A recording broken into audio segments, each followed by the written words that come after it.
Praise the Lord. सर्वशक्तिमान परमेश्वर स्तुति और धन्यवाद करता हूं और एक अवसर परमेश्वर ने हमें दिया है इस तरह सा इस ऑनलाइन के द्वारा परमेश्वर की उपस्थिति में परमेश्वर की आराधना करने के लिए। धन्य की बात है कि पिता परमेश्वर ने हमको पूरी तौर से नहीं त्यागा है।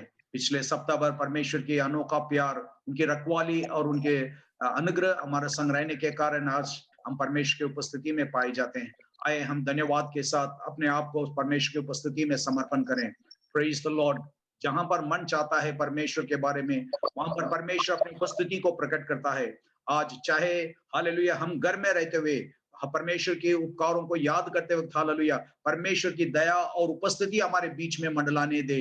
जैसे हालेलुया इस ऑनलाइन के आराधना में जब हम शामिल होते हैं तो जिस परमेश्वर के अनुग्रह जो है आप हर एक को बड़े आदर के साथ, बड़े अनुग्रह के साथ आपके मन में वो आके तसल्ली दे सके। Yes, hallelujah, hallelujah. Lord, we praise you and we thank you, Lord. We thank you, Lord. Father God, we bless your holy name, O Lord. You are a wonderful God, merciful God, hallelujah. चाहे हम भूल जाए, आप कभी ना भूलते परमेश्वर, hallelujah. आपकी अनुग्रह की दृष्टि लगातार हमारे ऊपर रहती है परमेश्वर, hallelujah. हम धन्यवाद करते हैं, आपको शुक्रिया कहते हुए परमेश्वर, hallelujah, hallelujah.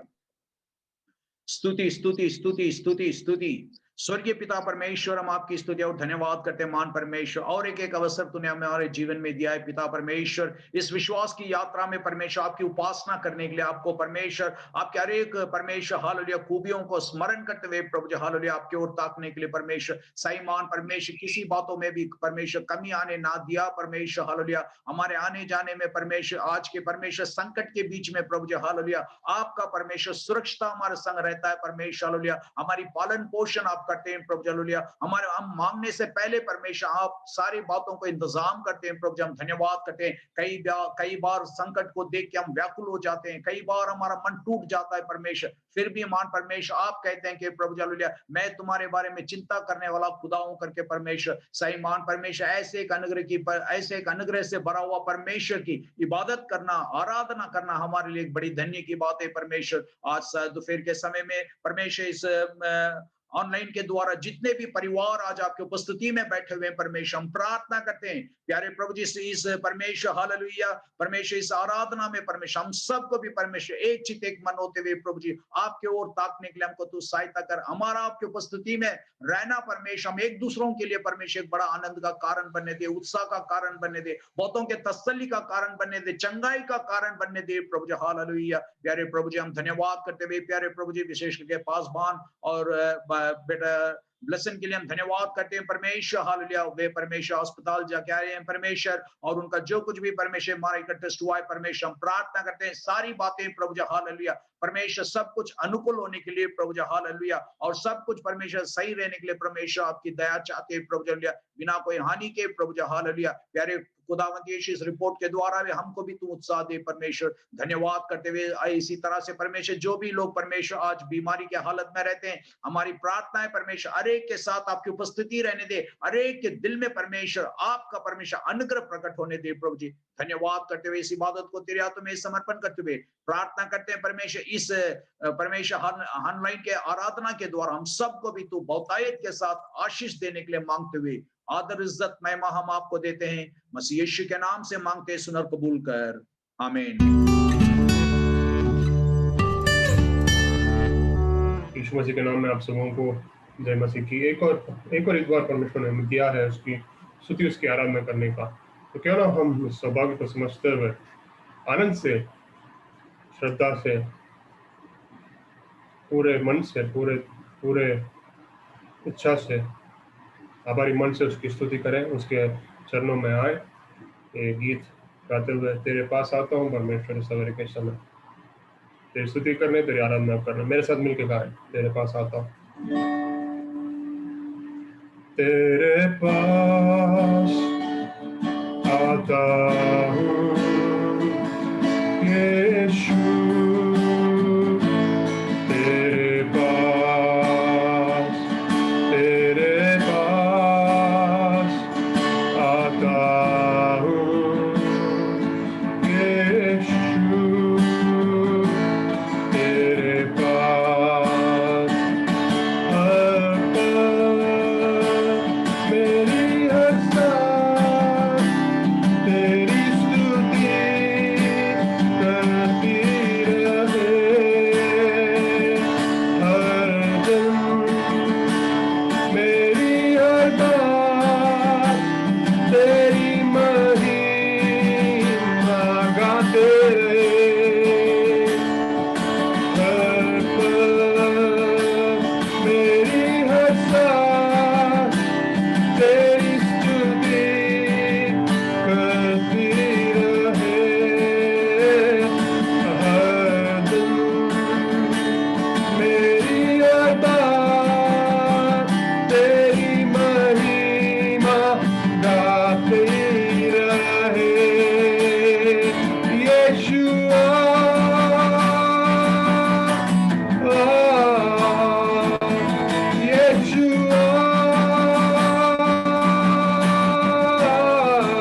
तेरे पास आता हूँ यीशु,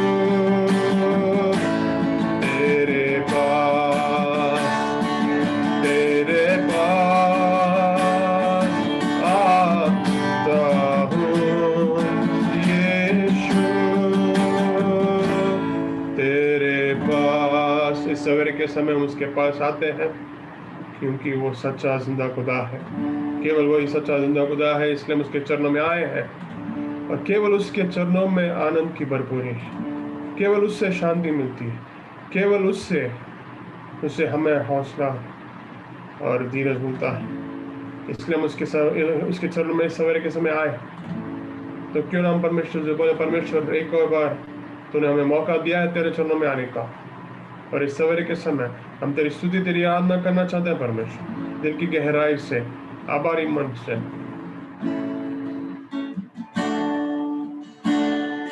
हर पल मेरी हर सांस तेरी स्तुति करती रहे, हर दिन मेरी हर बात तेरी महिमा गाती रहे। हर पल, एक और बार, हर पल मेरी हर सांस तेरी स्तुति करती रहे, हर दिन मेरी हर बात तेरे महिमा गाती रहे। एक और बार, हर पल मेरी हर सांस, हर पल मेरी हर सांस तेरी स्तुति करती रहे, हर दिन मेरी हर बात तेरी महिमा गाती रहे। तेरे पास आता हूँ यीशु, तेरे पास आता हूँ यीशु, तेरे पास। इस सवेरे के समय जैसे हम उसके पास आते हैं, उसके चरणों में आते हैं, हम ये भी याद रखें कि वो आज भी चंगा करने वाला परमेश्वर है, आगे चलाने वाला चरवाहा है, साथ देने वाला चरवाहा। तो इस सवेरे के समय उत्साह के साथ, आनंद के साथ उसकी स्तुति, उसकी आराधना करें। मेरे साथ मिलकर गाएंगे तेलुगु गीत आश्चर्य करो।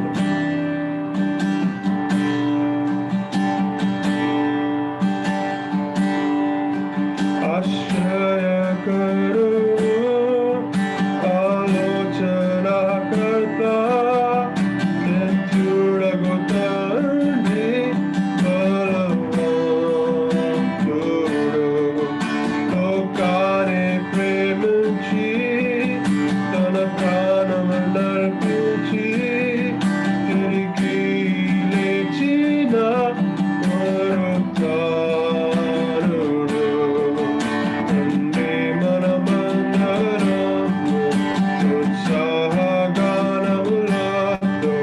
ఆ దేవదేవుని ఆరాధించెదము.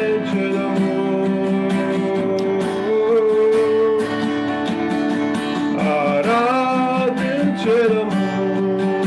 ఆరాధనా ఆరాధనా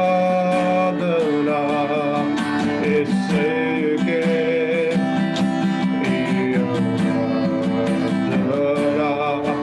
పరిశుద్ధుడు పరిశుద్ధుడు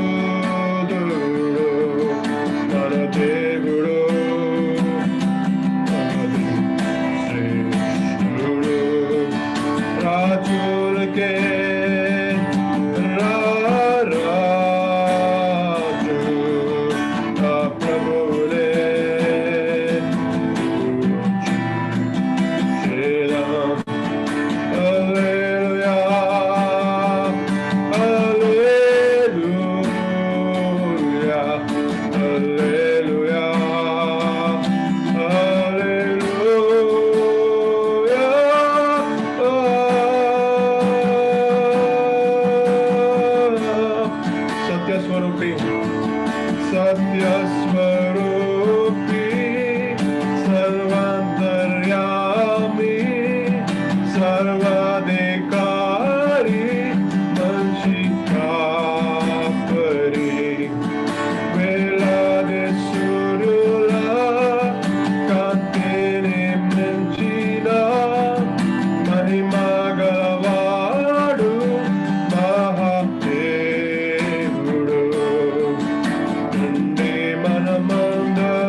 हमारे जीवन में क्लेश है, दुख है, शायद हम किसी संकट में हैं, शायद हम में कोई ऐसी बात है जिससे हम जूझ रहे हैं, जिसके कारण हम दुखी होंगे या परेशान होंगे।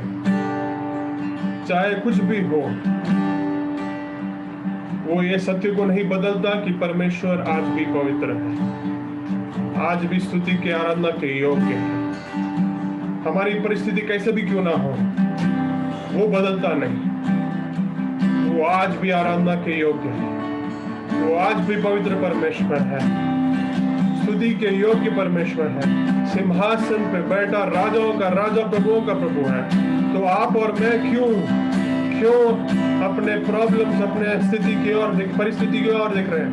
इस सवेरे के समय उस राजाओं के राजा की ओर देखें, उस प्रभुओं के प्रभु की ओर देखे और गाए मेरे साथ मिलके, परमेश्वर के लिए गाए आराधना आराधना ईसाया के आराधना परिशुद्धो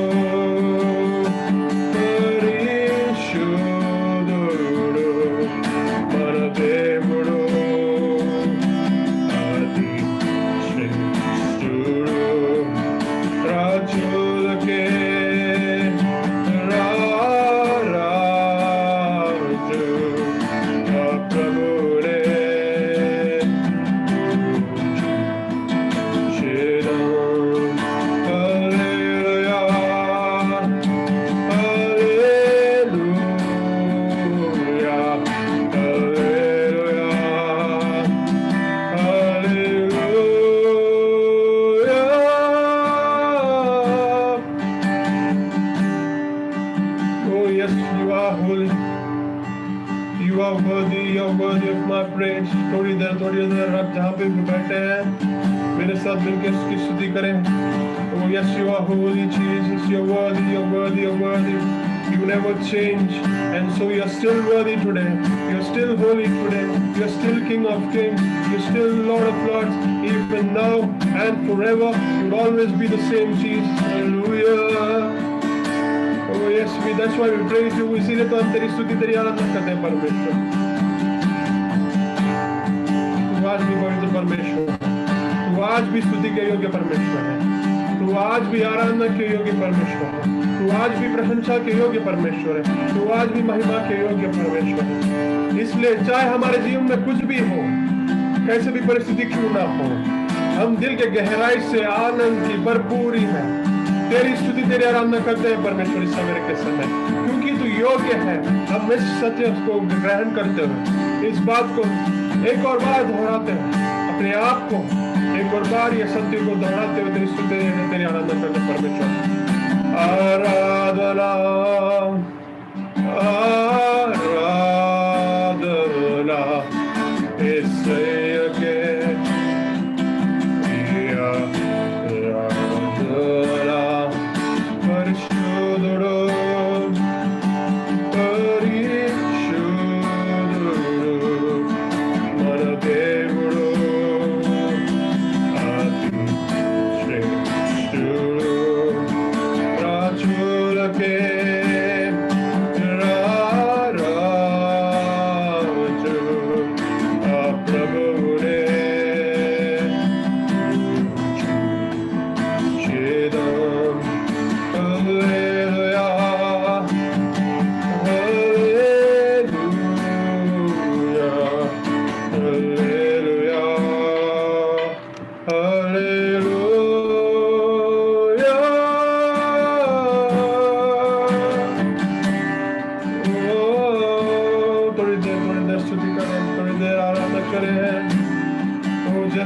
just praise him in your own special way, अपने ही भाषा में, अपने ही तौर तरीके से, आपके जो व्यक्तिगत तरीका है, जो तौर है, उसी प्रकार उसकी आराधना करें, मगर दिल के गहराई से उसकी स्तुति करें, मन की सच्चाई से उसकी स्तुति करें।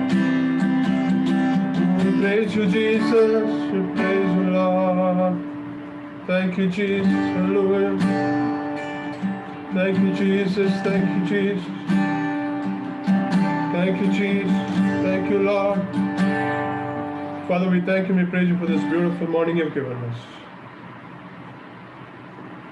इतना एक सुंदर समय तूने दिया है हमें, एक और दिन तूने हमारे जीवन में जोड़ा है।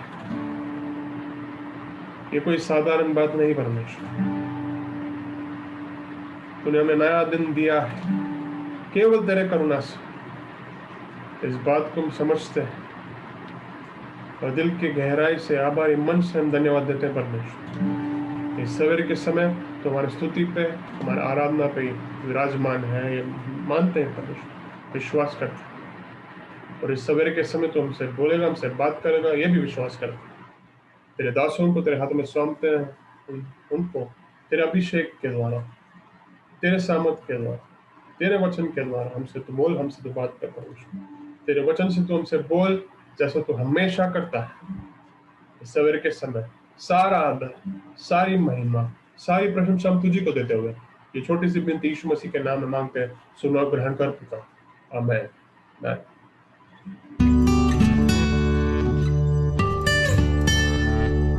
Praise the Lord. Praise the Lord. आइए हम धन्यवाद के साथ हम अपने अपने घरों में बैठते हुए भजन संहिता हम पढ़ेंगे। हमारे लिए भाई राजशेखर आज की भजन संहिता पढ़ेंगे। भजन संहिता 46 46वां। రండి మనం కీర్తనలు చదువుకున్నాం. కీర్తన 46 చదువుకున్నాం. మన ఇంటి సౌకర్యంలో ఉంటూ మీరు నాతో కూడా ఏకీభవించి కీర్తన 46 నాతో కూడా చదవండి. దేవుడు మనకు ఆశ్రయమును దుర్గమునై ఉన్నాడు, ఆపత్కాలములో ఆయన నమ్ముకొనదగిన సహాయకుడు. కావున భూమి మార్పు పొందినను, నడి సముద్రములలో పర్వతములు మునిగినను, వాటి జలములు ఆ పొంగునకు పర్వతములు కదిలినను మనము భయపడము. ఒక నది కలదు, దాని కాలువలు దేవుని పట్టణమును, సర్వోన్నతుని మందిరపు పరిశుద్ధ స్థలమును సంతోషపరుచుతున్నవి. దేవుడు ఆ పట్టణములో ఉన్నాడు, దానికి చలనము లేదు. అరుణోదయమున దేవుడు దానికి సహాయము చేస్తున్నాడు. జనములు ఘోషించుతున్నవి, రాజ్యములు కదులుతున్నవి. ఆయన తన కంఠ ధ్వని వినిపించగా భూమి కరిగిపోతున్నది. సైన్యములకు అధిపతియగు యెహోవా మనకు తోడై ఉన్నాడు.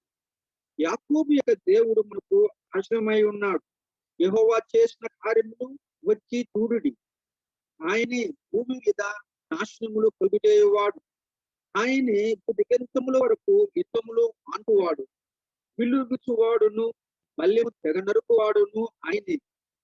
యుద్ధ రథములను అగ్నిలో అల్చివేయువాడు ఆయనే. ఊరుకునుడి, నేనే దేవుడని తెలుసుకునుడి. అన్య జనులలో నేను మహోన్నతుడు నవ్వుతున్నది, భూమి మీద నేను మహోన్నతుడు నవ్వును. సైన్యములకు అధిపతి యెహోవా మనకు తోడై ఉన్నాడు.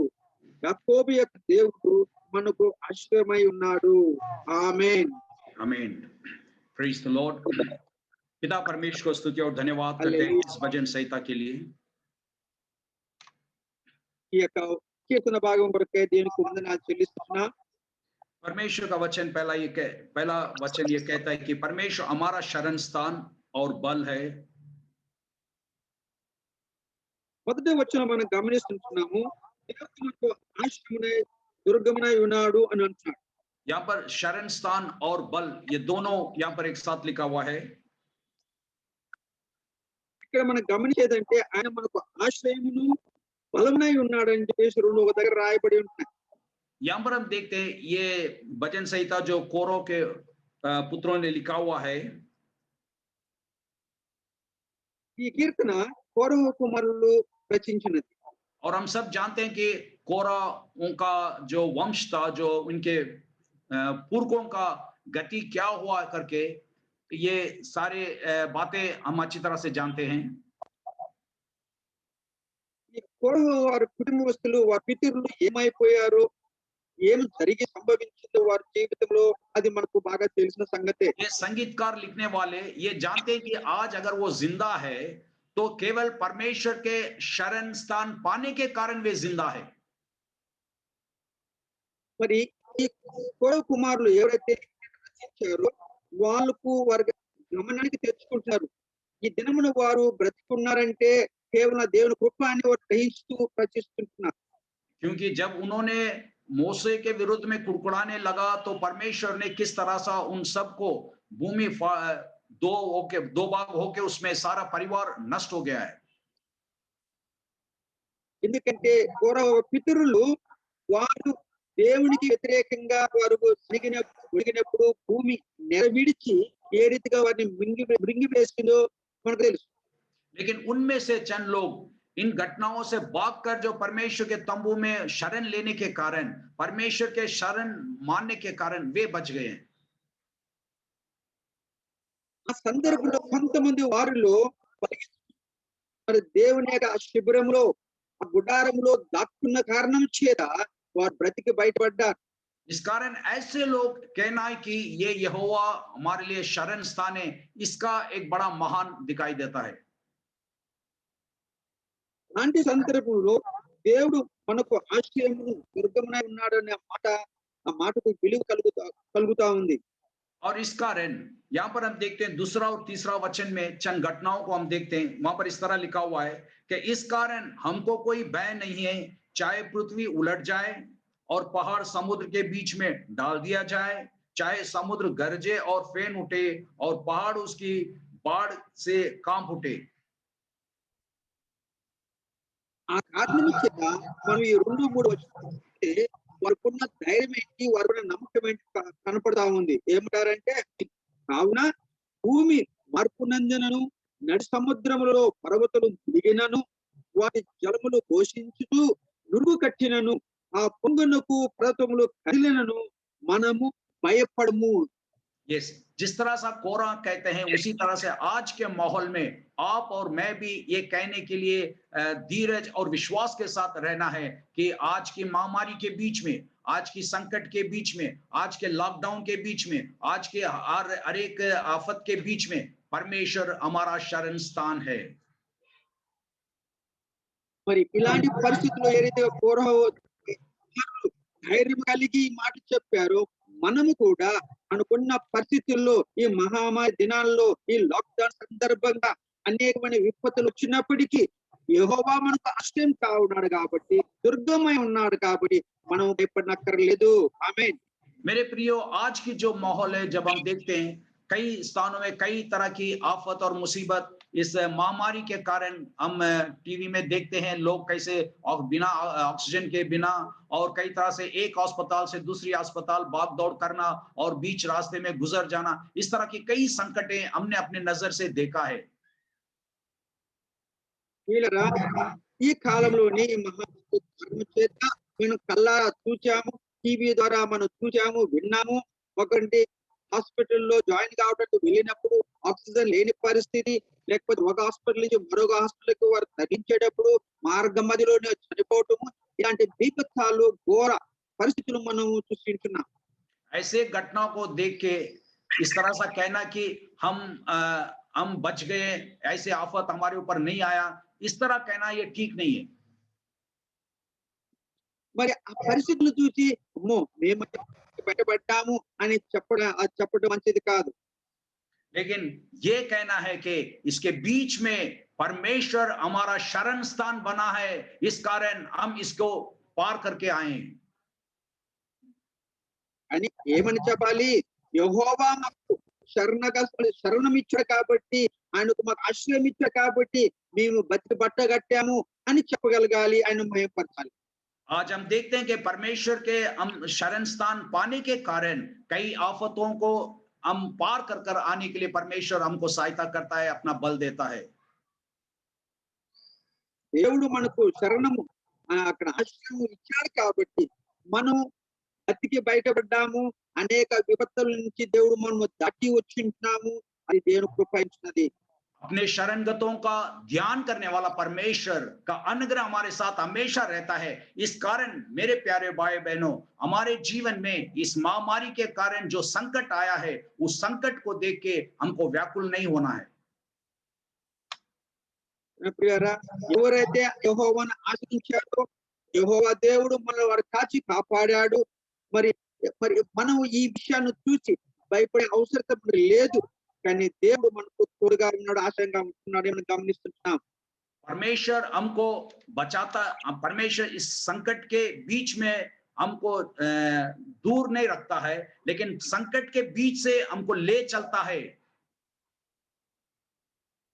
ఈ యొక్క ఇరుకు ఇబ్బందులు దేవుడు మనకు దూరంగా పెట్టడం లేదు కానీ వాటి ద్వారా మనల్ని తీసుకొని మనతో కూడా ఉండి ఆయన నడిపిస్తున్నాడు అనేది మనం గమనిస్తున్నాం.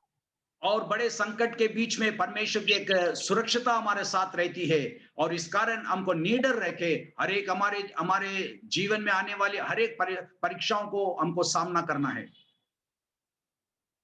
మరి దేవుడు మనతో కూడా ఉన్నాడు కాబట్టి ప్రతి పరీక్షను కూడా మనం ఎదుర్కోవడానికి సిద్ధపాటు కలిగి మనం నడవగలము, ఎందుకంటే మనకు సహాయం చేస్తున్నాడు కాబట్టి.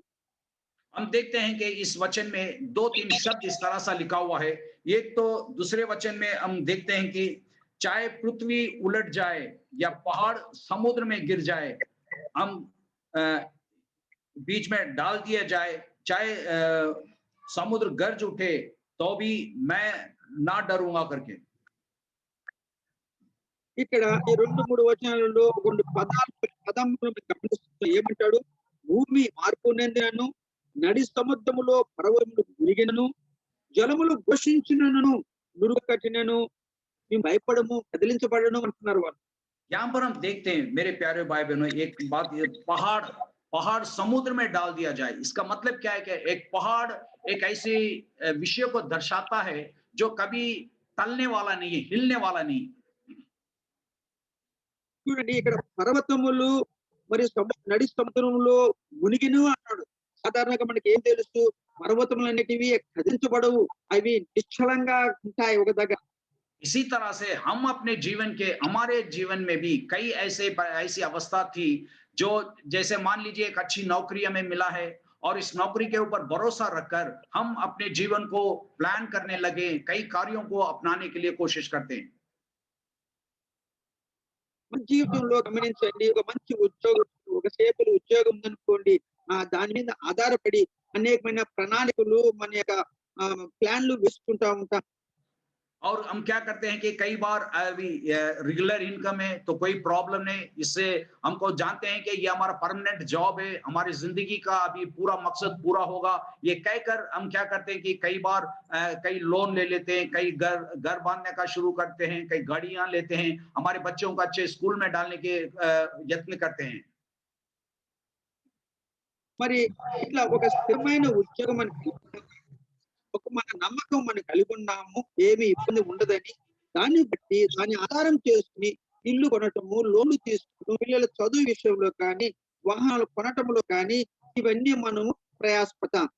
लेकिन अचानक से ओवरनाइट जैसे लॉकडाउन आ जाती है, कई कंपनियां बंद हो चुकी है, कई लोग बेरोजगार हो चुके हैं और कई तरह की संकट और मुसीबत आ पड़ती है। కానీ ఈ సందర్భంలో లాక్డౌన్ కారణం చేత అనేక కంపెనీలు మూసివేయటము, ఉద్యోగులు పోవటం వలన అనేక మంది కలత చెందారు, భయభీతికి గురైపోయినారు, మరి నిరుద్యోగులు కూడా అయిపోయినారు. और एक तरह का बिन बोले व्याकुलपन, एक तरह का डिमोरलाइज होकर हम व्याकुलपन में उतर आ जाते हैं। ఒకలాంటి కలవరము వారిలో వచ్చేసింది, ఒకలాంటి భయము వారిలో కలిగి ఉంటున్నారు. एक तरह का हमको हमारे जीवन को पूरी तौर से हिलाया जैसे एक अवस्था हमारे सामने आ जाता है। ఎలాగైపోయిందంటే మన జీవితమే కదిలించబడినట్టుగా అయిపోయింది, అక్కడి నుంచి పెకిలించబడినట్టుగా మన జీవితం అలాగా అయిపోతున్నది. ऐसे एक हालात में मेरे प्रिय भाई बहनों, हम अपने विश्वास को दोहराना है, जिस परमेश्वर की हम इबादत करते हैं, जिस परमेश्वर के ऊपर हमने भरोसा रखा है, ये कहना है कि वो मेरा शरण स्थान है, वो मेरा बल बनेगा करके। మరి ఇలాంటి సందర్భంలో ఒక దృఢ నమ్మకం మనకు ఉండాలి, ఎవరు మన దేవుని పని, ఎందుకంటే ఆయన మనకు ఆశ్రయము, ఆయనే మనకు బలం కాబట్టి ఒక నిబ్బరము కలిగి ధైర్యం తెచ్చుకోవాలి. सारी बातें साधारण है, शांत से है, सब कुछ ठीक चल रहा है, ऐसे एक समय में परमेश्वर मेरा शरण स्थान है कहना, इसमें कोई बड़ी बात नहीं है। అన్ని సమయంగా జరుగుతుంటున్నాయి, ఆ సందర్భంలో దేవుడు నాకు ఆశ్రయము, నాకు బలం అంటే దాంట్లో ఏమాత్రం అంత గొప్పతనం ఏం లేదు. लेकिन जब ऐसे संकट आ जाते हैं जो हम किसी से बोल नहीं पाते हैं, एक ऐसी दूर दशा में पड़ जाते हैं जिसका सोच सोच कर कई बार नींद उड़ जाती है, भूख मिट जाता है और क्या करेंगे करके कुछ सुलझ हमको आ नहीं पाती। ऐसे समय में हमको कहना है कि यहोवा मेरा शरण स्थान है, मेरा परमेश्वर मेरा शरण स्थान है, वो मेरा बल बनेगा करके।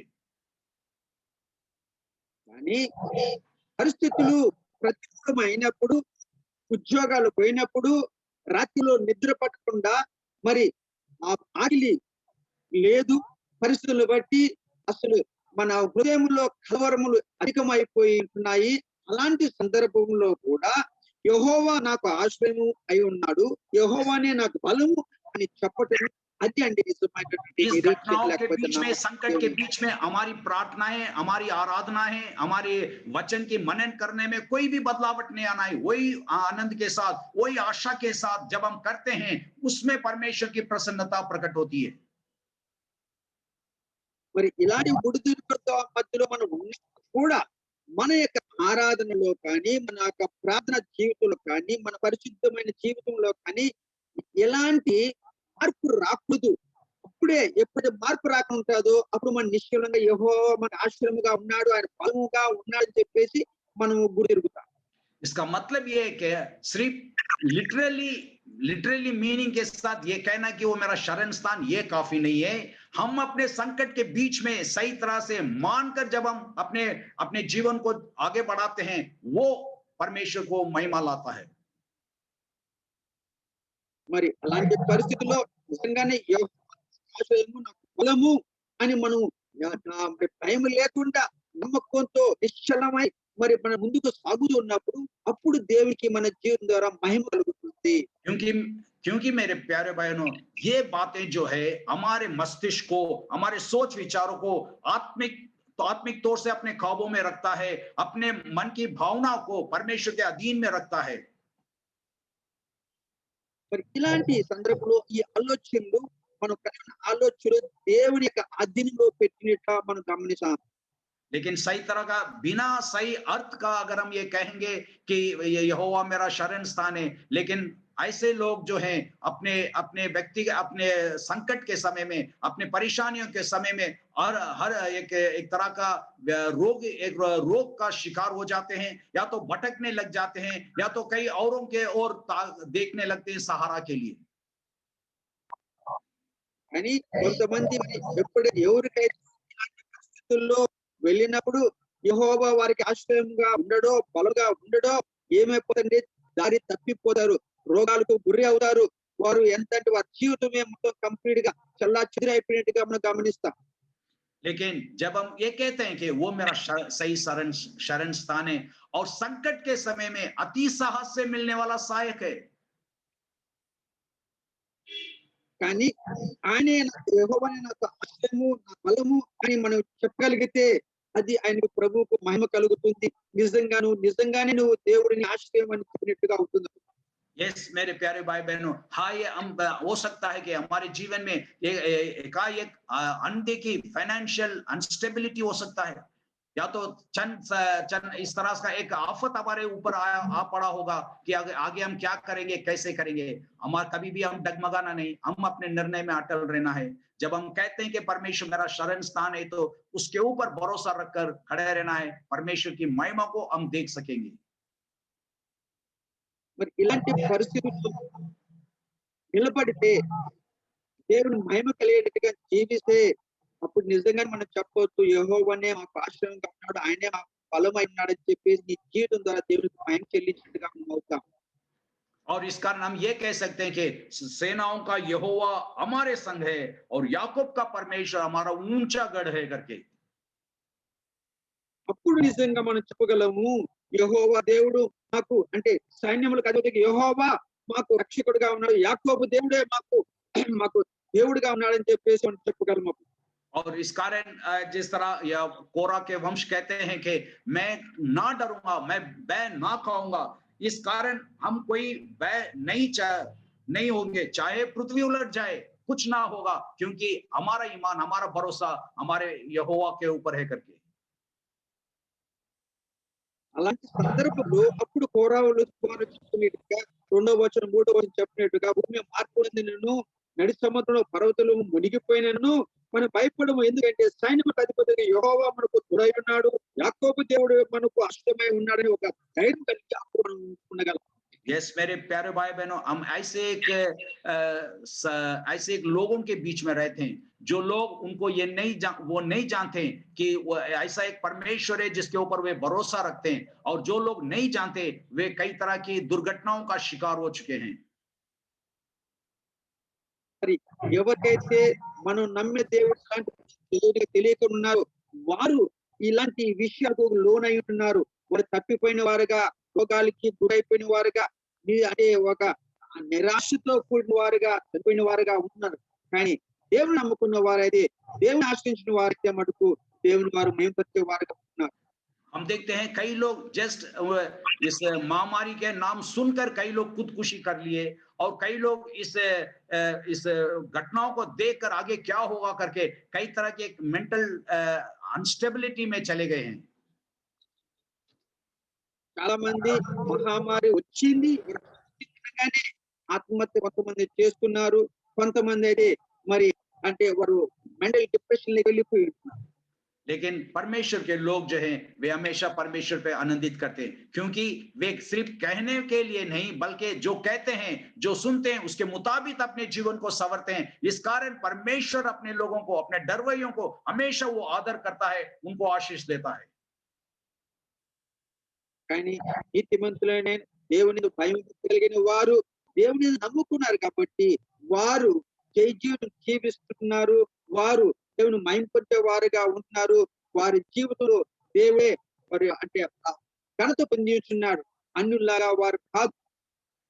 इस कारण मेरे प्यारे भाई बहनों, इन दिनों में जो कुछ भी घटनाएं हो रही है, और चाहे वो बोल नहीं सकते हैं आगे दिनों में और क्या क्या होगा, आइए हमारा मन कभी कच्चा ना होते हुए हमेशा हम अपने परमेश्वर के ऊपर भरोसा रखें, ये कहते हुए हम आगे बढ़ेंगे कि यहोवा मेरा शरण स्थान है, वह मेरा बल है, वह अति संकट में अति साथ से मिलने वाला सहायक है। ये कहते हुए हम अपने जीवन को आगे बढ़ाएंगे। రండి ప్రియులారా, మనము మరి ఇలాంటి దేవుడే మాకు ఆశ్రయము, ఆయన మాకు దుర్గమై ఉన్నాడు, ఆయనే మాకు బలమై ఉన్నాడు. ఏది సంభవించినా మా జీవితంలో మేము భయపడము, కానీ ఆయన మహింపరుస్తూ ముందు సాగిపోదాము అనే ఒక నిరీక్షణ కలిగి మనం సాగిపోయే వారంగా ఉందాం. परमेश्वर इन वचनों के द्वारा आप सबको भी हिम्मत और हियाव दे, और आने वाले हर एक घटनाओं को सामना करने की एक शक्ति आप में, एक बल आप में उत्पन्न करें। దేవుడు మరి ఒక శక్తిని, ఒక బలమును అనుగ్రహించి రానున్న దినములో ఎలాంటి విపత్తులు వచ్చినప్పటికీ ముందుకు సాగిపోయేవారుగా మిమ్మల్ని చేయనట్లుగా ప్రభుత్వంగా. परमेश्वर आप सबको भी आशीष दे। अभी ये गवाही का समय है, ये गवाही का समय है। हम परमेश्वर ने किए हुए हर उपकारों को याद करते हुए परमेश्वर के गवाही के द्वारा परमेश्वर की महिमा करेंगे।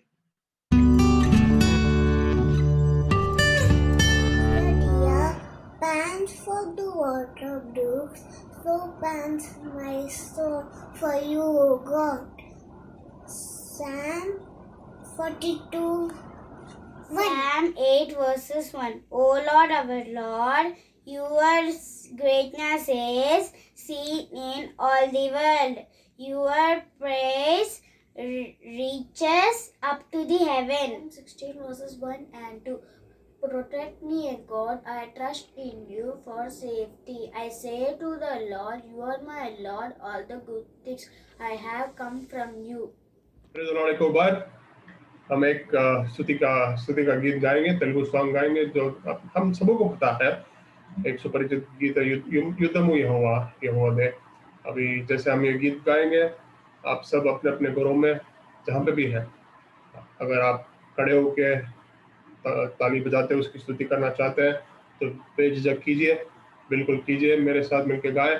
आप अगर बैठे रहना चाहते हैं तो बिल्कुल आपकी मर्जी, मगर इस सवेरे के समय ये गीत हम गाएंगे और आनंद से गाएंगे, और सचमुच में ये जो गीत है इसको मानते हुए, यकीन करते हुए गाएंगे कि युद्धमु यहोवा दे। हमारे जीवन में जो भी हो रहा है, कष्ट हो, क्लेश हो, रोग हो, जो भी हो, युद्धमु यहोवा है। विजय तो परमेश्वर का ही है। ये जो युद्ध है परमेश्वर का ही है, विजय भी परमेश्वर का ही है। ये मानते हुए मिलके गाए मेरे साथ।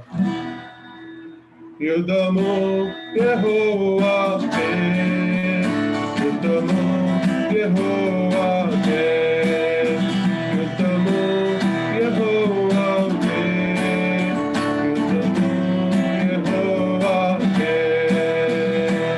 राजु मन के वरलेरु, शूर मन के वरलेरु, राजु मन के वरलेरु, शूर मन के वरलेरु।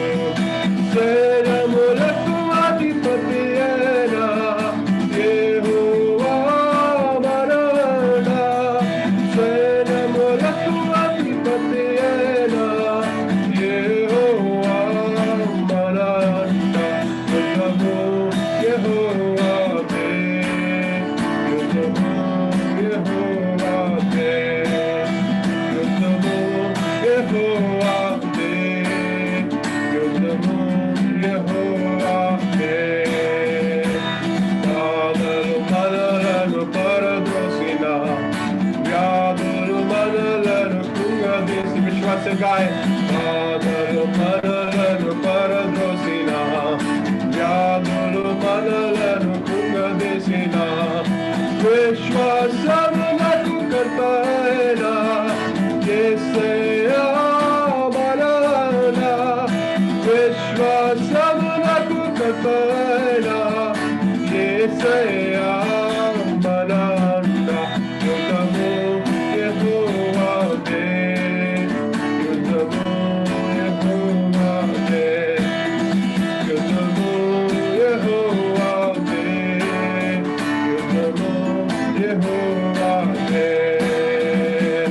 యెరికో గోడలు ముందున, ఎర్ర సముద్రము ఎదురైన, యెరికో గోడలు ముందున, ఎర్ర సముద్రము ఎదురైన, అద్భుత దేవుడు మనకున్నా, భయమేలా మనకింకా, అద్భుత దేవుడు మనకున్నా, భయమేలా మనకింకా। యుద్ధము యెహోవాదే, యుద్ధము యెహోవాదే, యుద్ధము యెహోవాదే, యుద్ధము యెహోవాదే। యెరికో గోడలు వైకొట్టాలి, యెరికో గోడలు ముందున, ఎర్ర సముద్రము ఎదురైన, యెరికో గోడలు ముందున, ఎర్ర సముద్రము ఎదురైన, అద్భుత దేవుడు మనకున్నా, భయమేలా మనకింకా, అద్భుత దేవుడు మనకున్నా, భయమేలా మనకింకా। యుద్ధము యెహోవాదే, యుద్ధము యెహోవా, విశ్వాసముతో పాటు యుద్ధము యెహోవాదే, యుద్ధము యెహోవాదే। బాధలు మనలను పరద్రోసిన, వ్యాధులు మనలను కృంగదీసిన, బాధలు మనలను పరద్రోసిన, వ్యాధులు మనలను కృంగదీసిన, విశ్వాసమునకు కర్తయైన యేసయ్యా మనవడ, విశ్వాసమునకు కర్తయైన యేసయ్యా మనవడ।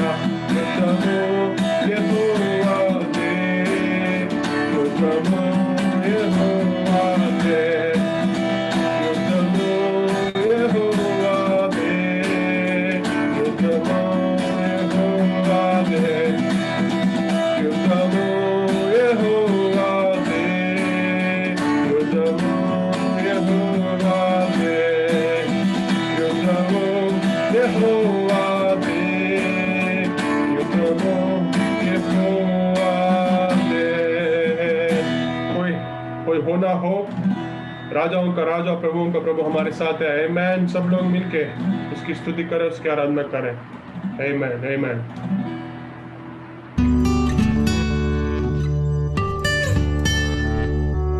Praise the lord. इस सप्ताह भर की प्रोग्राम इस तरह होगा।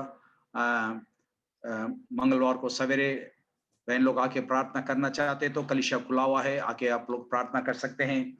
गुरुवार शाम को 7 बजे से हमारी प्रार्थना मीटिंग है। साथ ही साथ फिर इतवार Sunday evening again we will be having our prayer meetings. So हर एक प्रार्थना में शामिल हो जाइए। Praise the lord. I am इस समय में हम वचन की ओर ध्यान करेंगे। आइए हम सिद्ध होते हुए आज के वचन की ओर हम ताकेंगे। परमेश्वर हमसे किस बातों से हमको हिम्मत देने वाला है, आशीष देने वाला है। बड़े ध्यान पूर्वक के साथ हम बैठ के वचन सुनेंगे। आज का वचन भाई राजशेखर हम लाएगा और वीनस उसको तर्जुमा करेगा। దేవునికి స్తోత్రం కలుగును గాక। परमेश्वर के नाम की स्तुति हो। మరి ఈ ఉదయకాల సమయంలో ఈ యొక్క పరిశుద్ధ దినమున దేవుడు నాకు అనుగ్రహించిన సందేశాన్ని మీ ఎదుట పెట్టాలని ఆశిస్తున్నాను। आज इस सुंदर सुबह के समय परमेश्वर ने जो वचन मेरे दिल में रखा है वो मैं आपके सामने रखना चाहूंगा। మూల వాక్యము యెషయా 49వ అధ్యాయం నుంచి 16వ వచనంలో మనం చూస్తున్నాం। 49వ అధ్యాయం 16వ వచనం। Isaiah chapter 49 verse 16। तो मिलकर देखेंगे यशायाह नबी की पुस्तक उसका 39वां अध्याय और 1 से लेकर 16वीं आयत तक हम पढ़ेंगे। We will just look at verse 16। 16వ వచనం మాత్రం మనం చూద్దాం। सो 16वीं आयत को हम देखेंगे और फिर वहां से चंद बातों को हम ध्यान करेंगे। నేను తెలుగులో చదువుతున్నాను। చూడుము నా చేతుల మీదనే నేను చెక్కి ఉన్నాను, నీ ప్రాకారములు నిత్యము నా ఎదుట ఉన్నవి। 16वां आयत में पढ़ रहा हूं। देखो मैं अपनी हथेली पर तेरा नाम को लिख दिया है, मैं सदा तेरे विषय में सोचता रहता हूं, ऐसा परमेश्वर का कलाम कहता है। ఇక్కడ ప్రభు అంటున్నాడు నా అరచేతిలో నిన్ను చెక్కి ఉన్నాను అంటున్నాడు।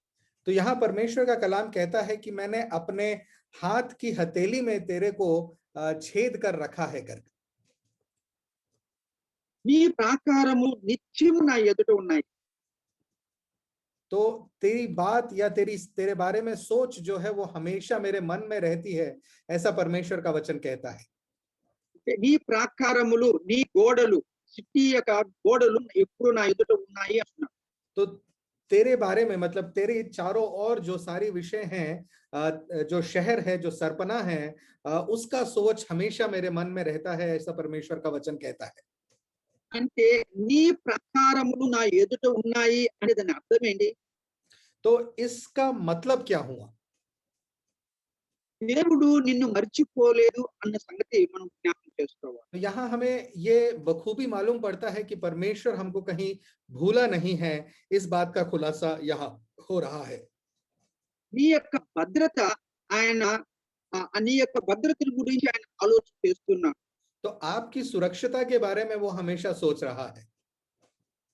ఆయన చేతులను ఆయన చూసుకున్నప్పుడు నీవు ఆయనకు కనపడుతూ ఉన్నావు, నీవు ఆయనకు జ్ఞాపకం వస్తున్నావు।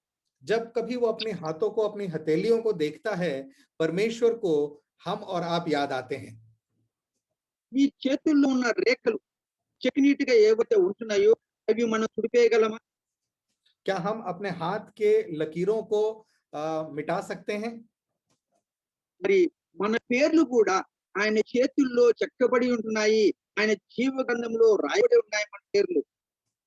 तो परमेश्वर के कलाम में, परमेश्वर की पुस्तक में हमारे नाम को लिखा गया है। మరి ఈ ఆలోచన మనకు కలిగినప్పుడు దేవుడు నన్ను మర్చిపోలేదు, నీ తల్లి అయిన పై వచ్చిన 15వ వచనం చూస్తే అక్కడ అంటాడు, నవమాసములు గర్భం ధరించి నిన్ను మోసిన తల్లి అయినా మరవచ్చు కానీ నేను నిన్ను మరవను అన్నాడు అక్కడ। तो अगर हम इसी अध्याय के 9वें और 10वें आयत को देखते हैं, वहां परमेश्वर का वचन हमसे कहता है, जो माँ तुमको 9 महीने अपनी कोख में रखकर पालती पोसती है और बड़ा करती है, वो शायद तुम्हें भूल जाए, पर मैं कभी तुम्हें भूलने वाला नहीं हूं। 15వ వచనంలో 15th verse లో ఆయన అంటాడు, స్త్రీ తన గర్భమున పుట్టిన బిడ్డను కరుణింపకుండా తన చంటి పిల్లలను మరుచునా వారైనా మరుచుదురు కానీ నేను నిన్ను మరవను అంటాడు. 15th तो verse. यहाँ हम 15वें आयत में ऐसा देखते हैं कि जो स्त्री अपने बच्चे को दूध पीते बच्चे को भी भूल सकती है, परंतु ये संभव नहीं कि मैं तुम्हें भूल जाऊंगा, ऐसा परमेश्वर का वचन कहता है। మరి దేవుడు ప్రతిదినము అనుక్షణము తన చేతులు చూసుకున్నప్పుడల్లా నువ్వు గుర్తుకొస్తుంటున్నావు, నీ భద్రత గుర్తుకొస్తూ ఉంది ఆయన. तो परमेश्वर जब जब अपनी हथेलियों को देखता है तब तब वो तुझको और मुझको याद करता है। ఈ దినమున నేను దేవుడు మన తన ఎదుట మన యొక్క భద్రత ఏదైతే మనకు భద్రతనిస్తుందో, ఏ కుటుంబానికి ఏ భద్రతనిస్తుందో, ఒక సిటీకి ఏం భద్రత ఇస్తుందో దాని గురించి ఆలోచిస్తున్నట్టుగా ఇక్కడ మాట్లాడుతా ఉన్నాడు. तो यहाँ पर परमेश्वर जैसे एक शहर को, एक सरपना को सुरक्षित करता है, उस तरह मुझे और आपको वो सुरक्षित करने की बात कहता है। మరి గోడలు అనేటివి ఒక ఇంటికి, కాంపౌండ్ వాల్ అనేది ఒక ఇంటికి భద్రతనిస్తుంది. ఒక సిటీకి సాధారణంగా ఈ రోజుల్లో కాలనీస్ ఎన్క్లేవ్స్ అని వస్తాయి అంటాం. అంటే ఆ కాలనీకి మాత్రం ఒక భద్రత ఉంటుంది. ఒకటే గేట్ నుంచి లోనికి పోవటానికి, బయటికి రావటానికి. పట్టణానికి బహుశా కొన్ని పట్టణాలకు అలాగే మరి సంరక్షణ ఉంటుంది. దేశం చూసుకుంటే దేశం కూడా సరిహద్దుల్లో భద్రత ఉంటాయి. तो हम देखते हैं कि जिस प्रकार कई कई शहरों में ऐसा होता है, एक तरह की सरपना बनी रहती है कि जहां से कोई अंदर और बाहर एक ही द्वार से आ सकते हैं, जा सकते हैं, सुरक्षिता जिस प्रकार बनी रहती है, उस प्रकार परमेश्वर आपकी और मेरी सुरक्षिता के बारे में बात कर रहा है। మరి ఇటీవలనే మనం గమనించాం, అమెరికా దేశంలో ట్రంప్ గారు మరి బయట దేశం నుంచి ఇల్లీగల్ ఇమిగ్రెంట్స్ లోనికి రాకుండా ఆ యొక్క వారి యొక్క దేశానికి ఒక గోడ కట్టినట్టుగా చూస్తాం. तो हम पिछले दिनों में ऐसे भी देखते हैं, अमेरिका के जो पूर्व राष्ट्रपति थे डोनाल्ड ट्रंप, वो चाहते थे कि दूसरे शहरों से उनके दूसरे देशों से उनके देश में लोग ना आए, इस प्रकार की एक वो सरपना अपने देश में बनाना चाहते थे। ఇజ్రాయెల్ దేశంలో పాలస్తీనియన్లు ఇజ్రాయెల్ దేశానికి లోనికి రాకుండా ఎప్పుడంటే చొరబడి వీరి మీద హత్యాయత్నం చేయకుండా, వీరిని నాశనం చేయడానికి వారు కూడా వారి సరిహద్దుల్లో గోడలు నిర్మించారు. तो हम ये भी देखते हैं कि इस्राएल और फलस्तीन के बीच में भी इस देश से उस देश में लोग ना आए, इसलिए उन दोनों देशों के बीच में भी एक सरपना को बनाया गया है। అలాంటి గోడలు ఉన్నప్పటికీ మరి కొంతమంది భూమిలో నుంచి సొరంగాలు తవ్వుకొని వచ్చేసి ఒక్కొక్కసారి పాలస్తీనియన్లు, ఇజ్రాయెల్ సైనికులు వారిని పట్టుకొని కిడ్నాప్ చేసి తీసుకెళ్తున్నారు. तो इस प्रकार की सरपना के होने के बावजूद भी हम देखते हैं कई बार लोग घुसपैठी यहाँ से वहां आ जाते हैं और लोगों को काबू में लेकर अपने देश चले जाते हैं। అయితే ఇక్కడ ఈ గోడ అనేది ఎంత ప్రాముఖ్యత చెందుతుందో, అది ఎంత మనకు భద్రతనిస్తుందో ఆ విషయాల్లో కొన్ని ఇంకనూ మనం నెహెమ్యా గ్రంథం నుంచి చూడొచ్చు. तो शर्पना के बारे में जब हम बात करते हैं तो इस चीज के लिए एक उदाहरण हम नेहमिया की भी पुस्तक में देख सकते हैं। ఇది ఒక బాహ్య లోకంలో మనం గమనించే కంటికి కనపడే గోడ గురించి మాట్లాడుకుంటున్నాం. तो यहाँ पर जो है भौतिक एक शर्पना के बारे में हम बात कर रहे हैं, जो कि हमारी आंखों को दिख रही है, उस तरह की शर्पना की बात हम यहाँ कर रहे हैं। ఆ రోజుల్లో ఇజ్రాయెల్ దేశం యెరూషలేము పట్టణమును కాపాడటానికి యెరూషలేములో మరి మందిరము తిరిగి రీబిల్డ్ అయింది, రెస్టోర్ అయింది. కానీ ఆ పట్టణం చుట్టూ గోడలు పడిపోయిన పరిస్థితుల్లోనే ఉన్నాయి నెహెమ్యా సమయంలో. तो नेहमिया के समय में हम ये देखते हैं कि वो यरूशलेम की जो सरपना थी वो ढस चुकी थी, वो नाश हो चुकी थी, और इस बात को लेकर नेहमिया व्याकुल हो जाता है, ये हम देखते हैं। నెహెమ్యా తన యొక్క పట్టణం యొక్క కొంతమంది పెద్దలను తీసుకొని రాత్రి సమయంలో వెళ్ళి ఆ యొక్క సర్వే చేసి వస్తాడు. ఆ పట్టణం చూడు ఎక్కడెక్కడ గోడలు పడిపోయి ఉన్నాయో అది ఎన్ని పోయి చూసి వస్తాడు. तो हम देखते हैं नेहमिया जो है अपने राज्य के उस देश के कुछ लोगों को, बड़े लोगों को लेकर उसका मुआवजा करके आता है, देख कर आता है कि कहाँ कहाँ ये जो परकोटा है, ये जो शर्पना है गिर चुकी है करके। మరి అక్కడ నెహెమ్యా గ్రంథం 2వ అధ్యాయంలో 17వ వచనంలో ఒక మాట అంటాడు, तो यहाँ पर हम देखते हैं नेहमिया की पुस्तक 2 अध्याय और उसके 17वें आयत में ऐसा लिखा गया है, అయితే వారితో నేను ఎట్లంటిని మనకు కలిగిన శ్రమ మీకు తెలిసి ఉన్నది. యెరూషలేము ఎట్లు పాడైపోయి ఉన్నదో, గుమ్మములు అగ్ని చేత ఎట్లా కాల్చబడి ఉన్నాయో మీరు చూసి ఉన్నారు. మనకు ఇక మీదట నింద రాకుండా యెరూషలేము యొక్క ప్రాకారము మరలా కట్టుకుని రండి అని పిలిపిస్తున్నాడు. तो यहाँ पर हम देखते हैं कि नेहमिया उन लोगों से बात करते हुए ऐसा कहते हैं कि आप जानते हैं कि हम कितनी परेशानी में हैं।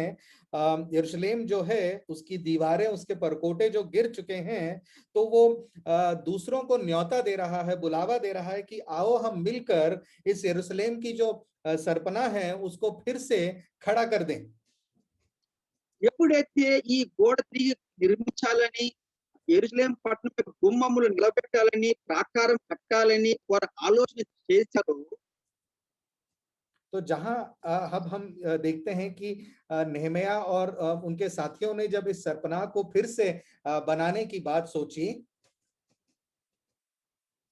వెంటనే శత్రువు వారిని ఆటంకం పరచడానికి మొదలుపెట్టాడు.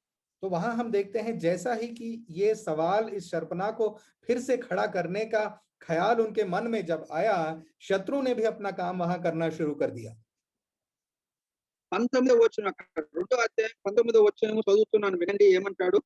అయితే హోరోనీయుడైన సన్బలతును, అమ్మోనీయుడైన దాసుడగు టోబియా అనువాడును, అరబీయుడైన యేషోనును ఆ మాట వినినప్పుడు మమ్మును హేళన చేసి మా పనిని తృణీకరించి మీరు పని చేయటమేమిటి, రాజు మీద తిరుగుబాటు చేయరా అని చెప్పిరి.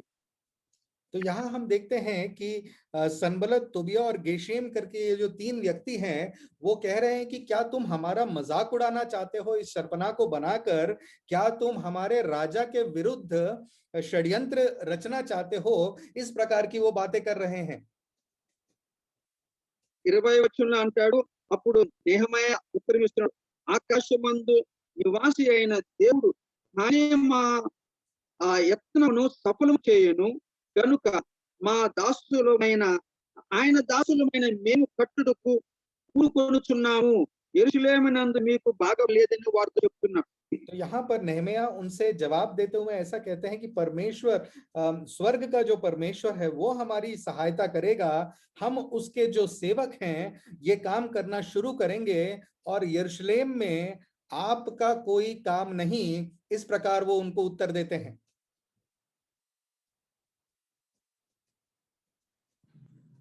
ఎప్పుడైతే ఈ గోడ కట్టడం ప్రారంభిస్తామో, ఈ గోడ దేనికి వస్తుంది, ఈ గోడ దేనికి సాదృశ్యంగా కనపడతా ఉంది, ఒక పట్టణానికి సురక్షతనిస్తా ఉంది, ఒక ఇంటికి భద్రతనిస్తా ఉంది. तो जब हम एक इस दीवार को, इस सरपना को बनाने की सोचते हैं, बात करते हैं, तब इस दीवार का क्या हमारा क्या सादृश्य है, क्या इसका प्रतिरूप है, इस बात को हम जानेंगे। మరి ఒక పట్టణానికి, పట్టణం ఏంటంటే ఈ గోడ అనేది ఒక పట్టణానికి రక్షణ ఇస్తుంది, ఒక కాంపౌండ్ వాళ్ళు ఇంటికి రక్షణనిస్తుంది, సంఘానికి ఒక అంటే ఉండే కాంపౌండ్ భద్రతనిస్తుంది. तो एक शर्पना जो है, ये एक दीवार जो है या परकोटा जिसे कहा जाता है, वो एक शहर को, एक घर को, एक प्रदेश को, एक प्रांत को एक भौतिक सुरक्षता प्रदान करता है।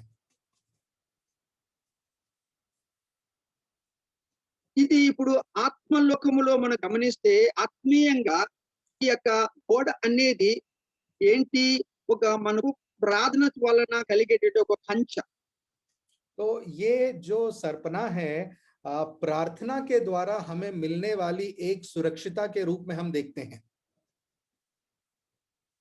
అంటే ప్రార్థన చేయటం వల్ల ఏమవుతుందంటే మనకు ఒక ఫెన్స్ ఏర్పడుతుంది, ఒక కంచె ఏర్పడుతుంది అన్నమాట. మనకు మన ఇంటికి కావచ్చు, మన కుటుంబానికి కావచ్చు, మన సంఘానికి కావచ్చు, మన పట్టణానికి కావచ్చు, ప్రార్థన వల్ల మనము ఆ యొక్క ఫెన్స్ అనేది మనం కడుపు నిర్మించుకుంటాం. तो प्रार्थना के द्वारा हमारे घर के लिए हो सकता है, हमारी कलीसिया के लिए हो सकता है, हमारे व्यक्तिगत जीवन के लिए हो सकता है, देश और प्रांत के लिए हो सकता है। प्रार्थना रूपी एक सरपना को हम अपने जीवन में खड़ा कर सकते हैं। ఇప్పుడు నెహెమియా గ్రంథం 4వ అధ్యాయంలో కొన్ని వచనాలు గమనిద్దాం. तो नेहमिया की पुस्तक चौथे अध्याय से चंद आयतों को हम देखेंगे। ఎప్పుడైతే నెహెమియా గోడ కట్టడం ప్రారంభించారో ఈ మాటలు శత్రువు సన్బలదు తోబియా వారి స్నేహితులకు వారి చెవున పడ్డాయి. వారు ఎంతో కోపం తెచ్చుకొని వారి ఎద్దుకు వచ్చారు. तो हम यहाँ देखते हैं जिस तरह से सनबलत तोबिया और उनके साथियों ने जब इस सरपना को बनाने की बात सुनी, मन में बड़ा क्रोध लेकर वो उस स्थान पर पहुंच गए। 4వ అధ్యాయంలో మొదటి వచనం ఈ రీతిగా ఉంది. మేము గోడ కట్టుచున్న సమాచారం విని సన్బలతు మిగుల కోపిగించి రౌద్రుడై యూదులను ఎగతాళి చేసి షోమ్రోను దండువారి ఎదుటను తన స్నేహితుల ఎదుటను ఇట్లనెను, దుర్బలైన ఈ యూదులు ఏమి చేదురు? తామంతట తామే ఈ పని ముగించురా, బలులు అర్పించు బలపరుచుకొందురా, ఒక్క దినమందే ముగించురా, కాల్చబడిన చెత్తను కాల్పుగా పడిన కుప్పగా పడిన రాళ్లను మరలా బలమైనవిగా చేదురా అని అంటున్నాడు. तो यहाँ हम देखते हैं जब सनबलत ने सुना कि यरूशलेम के नगर के परकोटे का पुनर्निर्माण किया जा रहा है, तो वो बहुत क्रोधित और व्याकुल हो उठा। उसने यहूदियों की हंसी उड़ाने लगी और अपने मित्रों से उसने कहा कि ये शक्तिहीन यहूदी क्या कर रहे हैं, क्या उनका विचार है, क्या वो अपनी बालियां चढ़ा पाएंगे? शायद वो ऐसे सोचते हैं कि एक दिन में इसका निर्माण पूरा हो जाएगा। धूल मिट्टी के इस ढेर में वे पत्थर उठाकर फिर से नया जीवन नहीं दे पाएंगे। ये तो अब राख और मिट्टी के ढेर बन चुके हैं। इस प्रकार से वो उनकी हंसी उड़ा रहा है। ఇక్కడ మనం మాట గమనించండి, వాళ్ళు ఏమంటున్నారు? కాల్చబడిన చెత్తను కుప్పలుగా పడిన రాళ్లను మరలా బలమైనవిగా చేదురని రెండో వచనంలో అంటున్నాడు మాట. तो यहाँ पर हम देखते हैं जो दूसरे आयत हैं, वहां कहता है कि उनका क्या विचार है, क्या वे अपनी बालियां चढ़ा पाएंगे? शायद वो सोचते हैं कि एक दिन में निर्माण का काम पूरा होगा। धूल मिट्टी के इस ढेर से वे पत्थर को उठाकर फिर से नया जीवन नहीं दे पाएंगे, ऐसा लिखा गया है। అంటే ఇక్కడ రాళ్ళు అంటే ఫిజికల్ గా చూస్తే అక్కడ రాళ్ళు కాల్చబడ్డాయి, కుప్పల తెప్పలుగా రాళ్ళు అంటే ఆ యొక్క గోడ రాళ్ళు కుప్పలుగా పడి ఉన్నాయి అక్కడ. तो वहां हम देखते हैं जो ये पत्थर, जो भौतिक पत्थर जो दिखने वाले हैं, वो ढेर के रूप में यहाँ वहां फैले हुए हैं, ऐसा हम देख रहे हैं। ఆత్మీయంగా మనం గమనిస్తే ఈ రాళ్ళు ఎవరు? ఈ రాళ్ళు మొదటి పేతురు 2వ అధ్యాయము 5వ వచనం మనం చదివితే, 1 Peter 2:5 మనం చదివితే ఈ రాళ్ళు అంటే ఎవరు అనేది అక్కడ అర్థమవుతుంది. तो अगर हम पहली पत्रस की पुस्तक 5वें अध्याय में देखें, तो वहां पर ये पत्थर की दूसरे अध्याय के 5वें आयत को देखें, तो वहां पर ये पत्थर किसका सादृश्य है, ये हमको मालूम पड़ता है। యేసుక్రీస్తు ద్వారా దేవునికి అనుకూలమగు ఆత్మ సంబంధమైన బలులు అర్పించుటకు పరిశుద్ధ యాజకులుగా ఉండునట్లు మీరు సజీవమైన రాళ్ళు వలె నుండి ఆత్మ సంబంధమైన మందిరముగా కట్టబడుచున్నారు. तो यहाँ पर लिखा गया है कि आप जीवित पत्थर हो, जो कि परमेश्वर के द्वारा उसके आत्मीय मंदिर को बनाने में इस्तेमाल किए जाएंगे, ऐसा यहाँ पर लिखा गया है। మన జీవితంలో కొన్ని కారణాల చేత బలం కలిగిన శూరులు, వీరులు, యోధులు వారు పడదోయబడ్డారు, కూల్చబడ్డారు కొన్ని పరిస్థితులను బట్టి. तो हमारे जीवन में भी हम कई परिस्थितियों के कारण, कई विपदाओं के कारण ऐसा देखते हैं, जो प्रार्थना में बलवान थे, बलशूर थे, ऐसे लोग अभी एक ढेर में पड़े गए हैं, ऐसा हम देखते हैं। మన యొక్క పాపముల బట్టో లేకపోతే ఏదో కొన్ని కారణముల చేత ప్రతి కుటుంబములో కొంతమంది వ్యక్తులు, కుటుంబస్తులు లేక సంఘములో కొంతమంది పడిపోయిన అవస్థలో ఉన్నారు. ఈ రాళ్ళు దేనికి సాదృశ్యంగా ఉన్నాయి? మన విశ్వాసులకు సాదృశ్యంగా ఉంటున్నాయి. ఒక్కొక్క రాయి ఒక్కొక్క విశ్వాసకి సాదృశ్యంగా ఉంది. तो हम देखते हैं कि हमारे पाप के कारण हो सकता है, परिस्थिति के कारण हो सकता है, या किसी और कारणवश हो सकता है, हमारे जीवन में या फिर हमारे पारिवारिक जीवन में हम लोगों को देखते हैं जो प्रार्थना में वो गिर पड़े हैं और ऐसे पत्थरों के रूप में यहाँ वहां बिखरे आज पड़े दिखाई देते हैं। ఆ బలమైనటువంటి ప్రార్థన యోధులు పడిపోవటం వలన ఆ కుటుంబానికి కష్టం వచ్చినట్టు, సంఘంలో అలాంటి వారు ప్రార్థన పరులు పడిపోయినందున బట్టి ఆ సంఘములో కష్టాలు నష్టాలు వచ్చినవచ్చు. तो हम देखते हैं कि इस प्रकार जो प्रार्थना के योद्धा हैं, उनके गिर जाने के कारण परिवार में हो सकता है, कलीसिया में हो सकता है, समाज में हो सकता है, आजकल काफी परेशानियों के बीच में से वो गुजर रहे हैं। అయితే వీరి జీవితములు కాల్చబడిన రాళ్ళులాగా ఉంటున్నాయి, చెత్తలాగా ఉంటున్నాయి, పనికిరాని దానిలాగా ఉంటున్నాయి.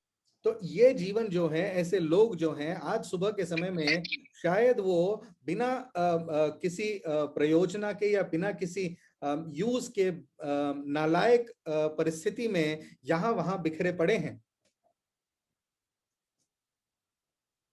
మరి ఈ దినమున దేవుడు తిరిగి ఆ కుటుంబానికి భద్రత ఇవ్వాలంటే, ఆ సంఘానికి భద్రత ఇవ్వాలంటే, ఆ దేశానికి భద్రత ఇవ్వాలంటే ఈ పడిపోయిన పడద్రోయబడిన ఈ రాళ్ళు లేక కాల్చబడిన ఈ రాళ్ళు తిరిగి వాటిని కట్టాలి, గోడలుగా కట్టాలి. तो अगर इन लोगों को फिर से हमें उठाना है, फिर से हमें जगाना है, तो इन गिरे हुए पत्थरों को उठाकर इस शर्पणा को हमें फिर से खड़ा करना है।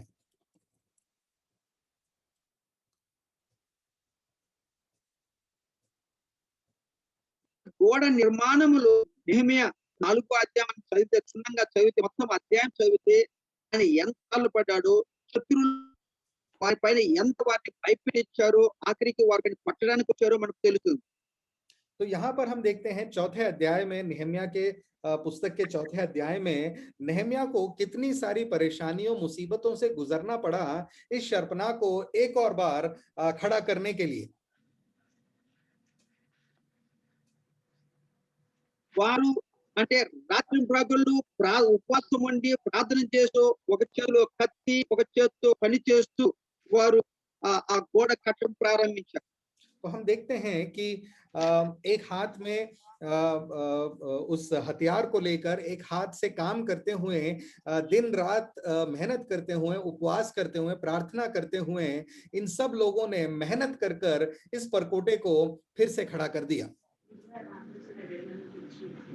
దేవుడు వారు ఏమంటున్నారు? దేవుడే మాకు సహాయం చేస్తాడు, దేవుడే మా పక్షంలో యుద్ధం చేస్తాడు అని ఒకవైపు మనసులో ఉంది.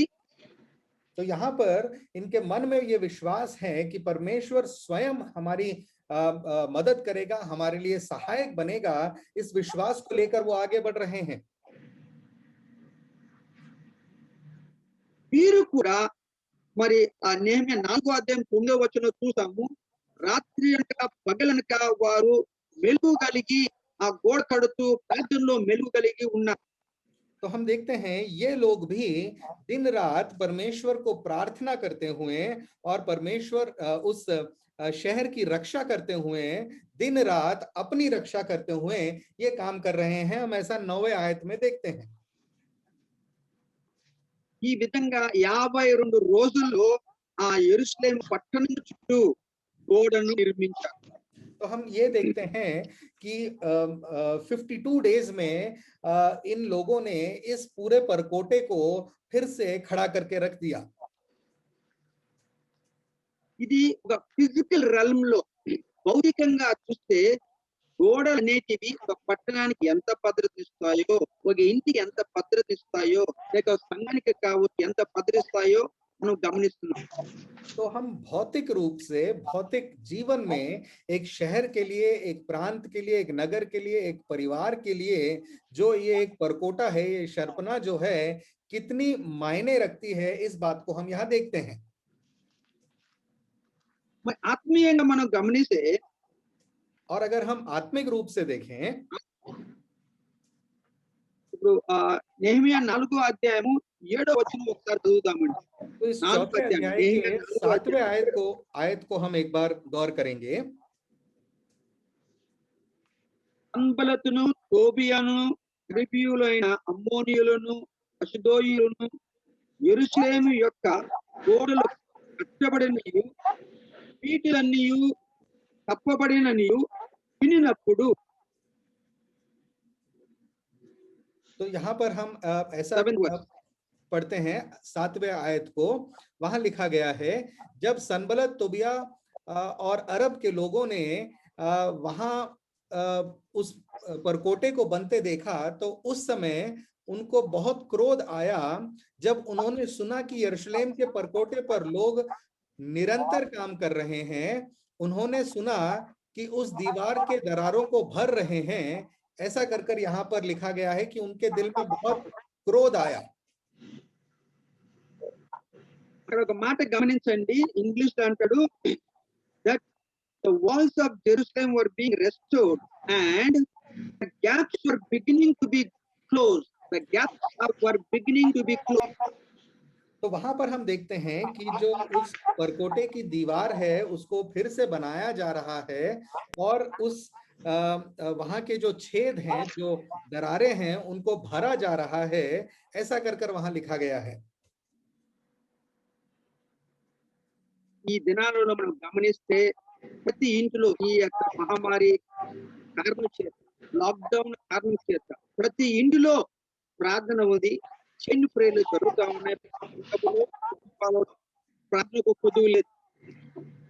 तो हम देखते हैं इस महामारी के समय में हमारे घरों में, हमारी कलीसियाओं में प्रार्थना की कोई कमी नहीं है, क्योंकि प्रार्थना निरंतर चल रही है, कलीसिया में चल रही है, घर में चल रही है, व्यक्तिगत लोगों के द्वारा चल रही है। అయితే ఇక్కడ పీటల గురించి మాట్లాడుతున్న ఒక విషయం, there are some gaps in the walls. Walls are there, but there are some gaps in the walls which we need to look into. तो यहाँ पर ऐसा हम देखते हैं कि जो दीवार है, जो दीवार के बीच में जो छेद हैं, उनको भरने की जरूरत है, ऐसा हम देखते हैं। మరి ఈ యొక్క గ్యాప్స్, ఈ పీటలు అంటే ఏంటి? ఒక ప్రతి కుటుంబంలో ఒక నలుగురు ఉంటే ముగ్గురు ప్రార్థనా పరులు కావచ్చు, ఒక వ్యక్తి పడిపోయి ఉండే పరిస్థితిలో ఉండవచ్చు, ప్రార్థనలో బలహీనంగా ఉండొచ్చు, ఏదో తప్పిదములు ఉండొచ్చు, ఒక తాగుట అలవాటు కావచ్చు, ఒక స్మోకింగ్ అలవాటు కావచ్చు. ఈ రీతిగా తను బలహీన పడ్డాడు కాబట్టి ఆ ఇంటి, ఆ కుటుంబం గోడకు ఒక పీట ఏర్పడింది ఆయన వల్ల.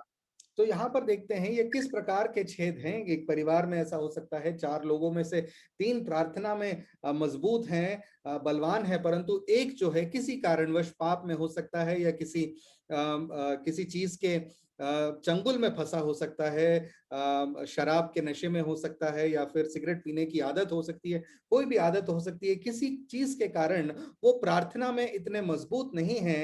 इस प्रकार के छेद इस दीवार में हम देख रहे हैं। ఆ కుటుంబంలో ఆ వ్యక్తి, ఒక్క వ్యక్తిని బట్టి ఆ కుటుంబంకు ప్రార్థన అనే అంచెలో ఒక పీడ ఏర్పడింది. तो वहां पर हम देखते हैं इस प्रार्थना की दीवार में कुछ छेद वहां दिखाई दे रहे हैं। సంఘములో మనం గమనిస్తే ఆ రీతిగా సంఘము యొక్క ప్రార్థనను బట్టి, చేతి ప్రేయర్ బట్టి సంఘము చుట్టూ ఒక మంచి దిట్టమైన ప్రాకారం ఉంది. There is a strong wall of protection for the church, but at the same time, because of few people who are not right with God, on account of them there will be cracks in the protection of the church. तो यहाँ पर हम देखते हैं हमारी कलीसिया में कि चेन प्रेयर या फिर प्रार्थना का एक शर्पना हमारे चारों ओर बनाई गई है और हमको वो सुरक्षिता दे रही है और हमको बचा रही है। परंतु चंद लोग जो प्रार्थना में कमजोर हैं, जो बलहीन हैं, उन लोगों के कारण हमारी ये शर्पना कमजोर हो रही है और उसमें कुछ छेद हमें दिखाई दे रहे हैं।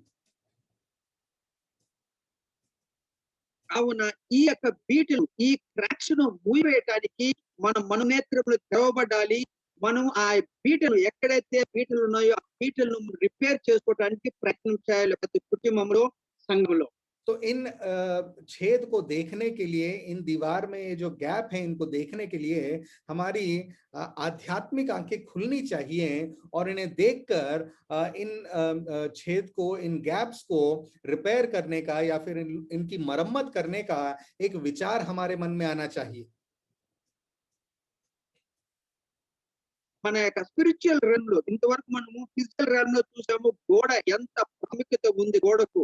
అంటే అది భద్రత ఇస్తుంది కాబట్టి ఒక కుటుంబానికి కావచ్చు, ఒక పట్టణానికి కావచ్చు, దేశానికి ఎంత భద్రత ఒక గోడ ఇస్తుందో అదే రకంగా तो यहाँ अब तक हमने देखा एक भौतिक तौर से जब एक शर्पना की बात की जाती है, एक परकोटे की बात की जाती है, उसका क्या महत्व है, वो क्या रोल प्ले करता है हम लोगों के जीवन में, सुरक्षिता देने में, हमको बचाने में, इस बात पर अब तक हमने गौर किया।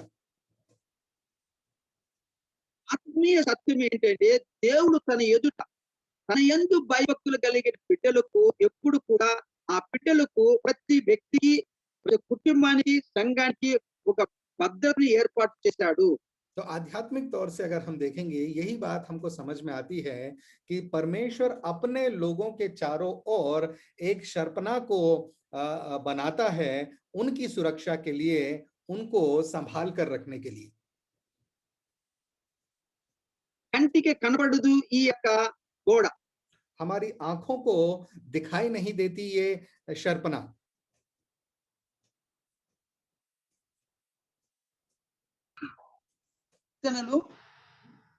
Psalms 34, 7th verse, we read like this. भजन संहिता 34 के 7 में हम ऐसा पढ़ते हैं, యెహోవా యందు భయభక్తులు కలిగిన వారి చుట్టూ ఒక దేవుడి దూత ఆయన కపలా కాస్తూ ఉంటుంది అని చూస్తున్నాం. तो यहाँ पर हम देखते हैं परमेश्वर के डरवयों के चारों ओर परमेश्वर का जो दूत है वो उसकी रखवाली कर रहा है, ऐसा लिखा गया है।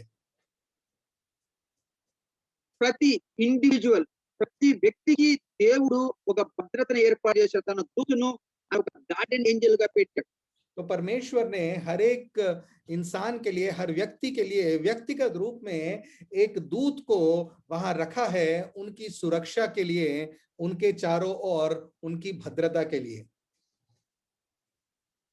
రెండో రాజుల గ్రంథము 6వ అధ్యాయం 17వ వచనంలో మరొక సంఘటన చూద్దాం.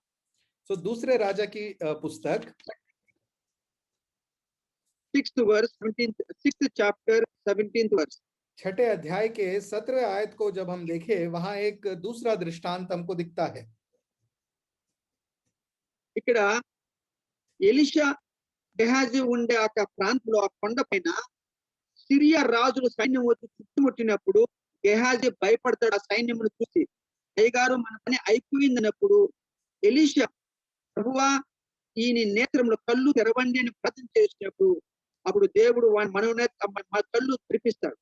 तो यहाँ पर हम देखते हैं कि 17वें आयत में परमेश्वर, एलीशा परमेश्वर से कह रहा है कि मेरे दास गेहाजी के जो आंख हैं आप खोल दीजिए ताकि वो देख सके कि हमारे चारों ओर किस प्रकार की शर्पना आपने, स्वर्गदूत की शर्पना आपने बनाकर रखी है, उस बात को वो देख सके। इसलिए उसके मन की आंखों को खोलने का की याचना एलीशा परमेश्वर से कर रहा है। అయితే వెంటనే గెహాజీ కళ్ళు తెరవబడతాయి. గుర్రములు, అగ్ని రథములు ఆ కొండ చుట్టూ, ఎలీషా చుట్టూ ఉన్నట్టుగా ఆయన గమనిస్తున్నాడు. तो आंखें जब खुल जाती हैं गेहाजी की, वहां पर वो देखता है कि उनके चारों ओर अग्निरथ और दूत उनकी रक्षा और रखवाली के लिए उनके चारों ओर खड़े हैं। అంటే మనకు కంటికి కనపడిన రక్షణ వ్యక్తిగతంగాను దైవ సేవకులు గాని ఆ పట్టణానికి గాని కనపడతా ఉంది ఇక్కడ. तो हमारी आंखों से परे हमको दिखने से कहीं ज्यादा परमेश्वर की जो संरचना है हमारी रक्षा के लिए वो हमारे चारों ओर पाई जाती है.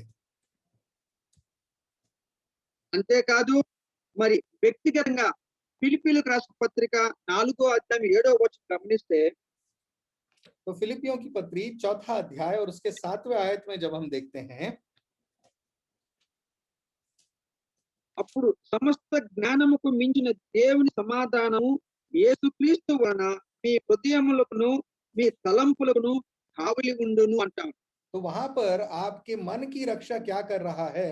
जो हमारी समझ के परे जो परमेश्वर की शांति है वो हमारे मन की सुरक्षा कर रहा है, ऐसा हम वहां देख रहे हैं. కొన్ని సందర్భాలలో శత్రువు వేసినటువంటి అగ్ని బాణాలు అంటే అగ్ని వంటి ఆలోచనలు తలంపులు మన మైండ్ లోకి వచ్చి మనం కలవరపడతాం, భయానికి గురవుతాం.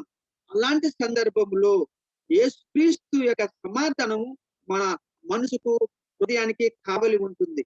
तो कभी कभी हमारे जीवन में इतना व्याकुलपन हो जाता है, इतनी मुश्किल हो जाती है, जो आग से लदे हुए बाण के समान जब वो हमें लगने लगते हैं, तब परमेश्वर की जो शांति है, परमेश्वर का जो समाधान है हमारे मन की रक्षा करता है, ऐसा पौलुस यहाँ लिख रहे हैं.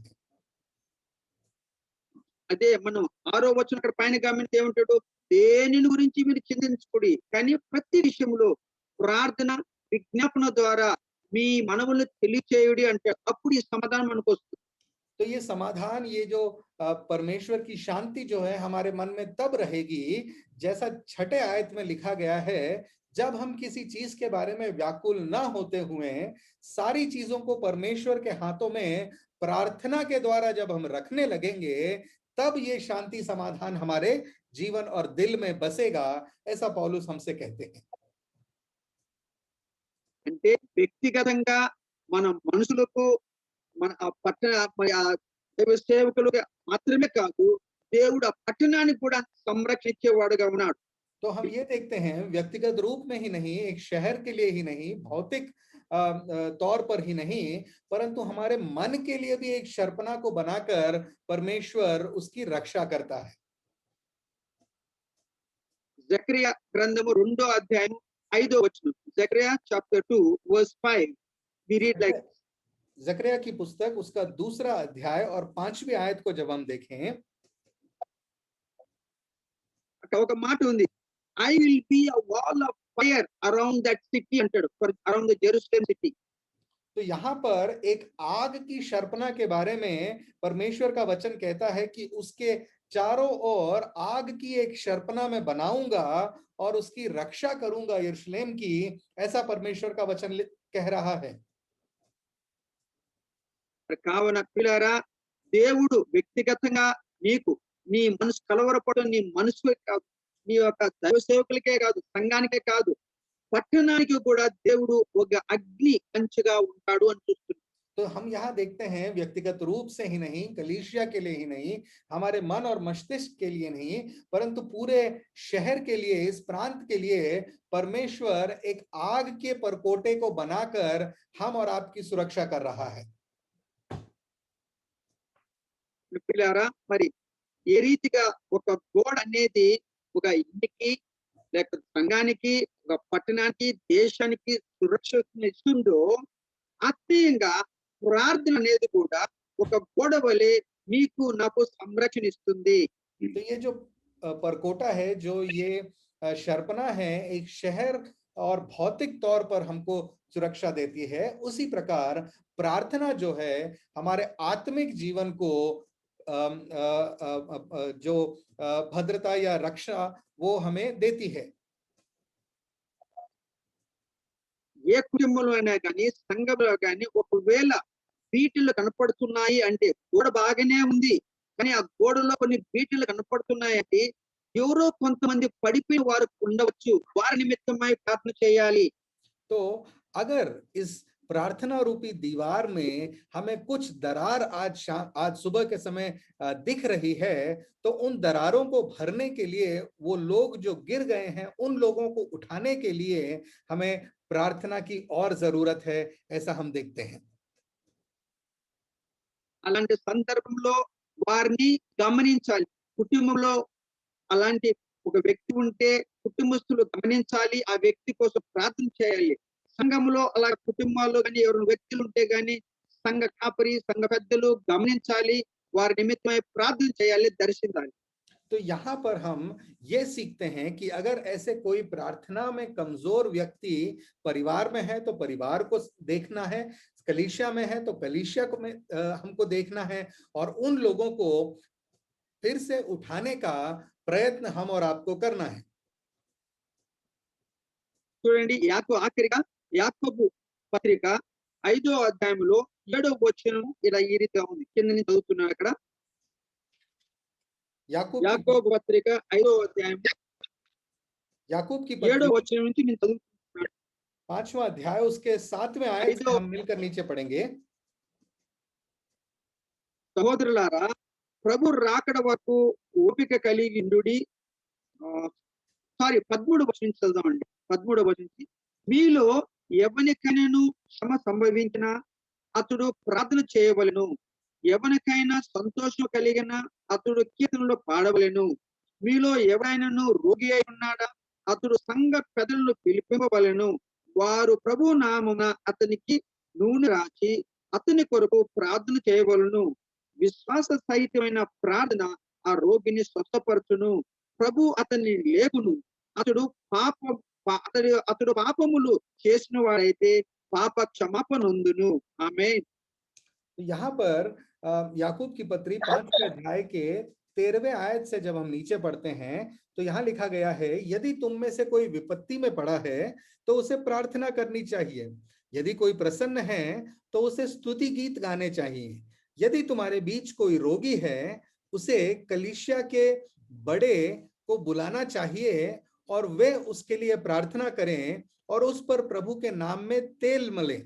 विश्वास के साथ की गई प्रार्थना से रोगी निरोगी हो जाएगा और प्रभु उसे उठाकर खड़ा कर देता है।